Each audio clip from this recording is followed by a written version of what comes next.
Bonjour, Geneviève Langevin, courtier immobilier pour Royal Lepage, Langevin Immobilier. Je suis en présence d'un expert en crypto-monnaie qui est courtier crypto-monnaie pour sa propre entreprise qui s'appelle Valeo X.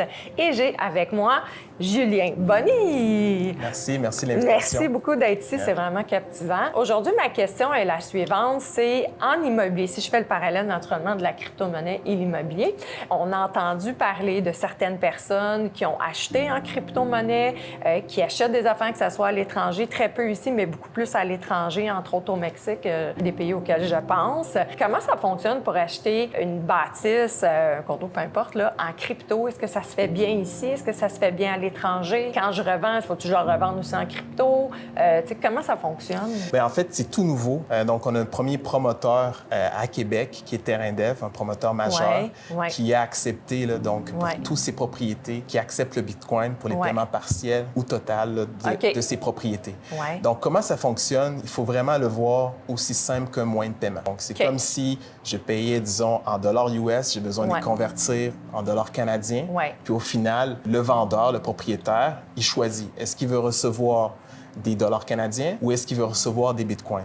Et donc, c'est pour ça que nous, Valeo X, on est là pour sécuriser ce type de transaction. Donc, on devient un processeur de paiement pour justement là, faciliter cette transaction-là entre l'acheteur qui est prêt à monétiser, donc à utiliser ses bitcoins, et le vendeur qui se dit, bien, moi, je décide de garder soit des dollars canadiens ou je décide de garder le tout en bitcoin. Mais par contre, c'est vraiment de particulier en particulier. On n'a pas ce système-là où que, mais tous les acteurs dans le milieu, que ce soit les courtiers immobiliers, les notaires, tout le monde est impliqué.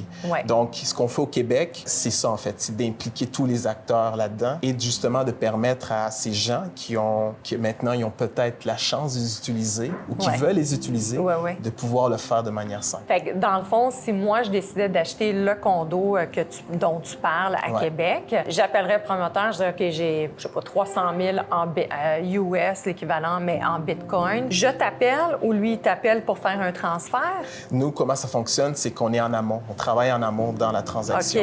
Donc, c'est vraiment, tout va se faire au moment de la transaction. Et puis, pour déterminer le prix, au moment des versements, on va fournir une adresse de dépôt. Dès que c'est transmis, tout de suite, on sait c'est quoi la valeur à ce moment-là.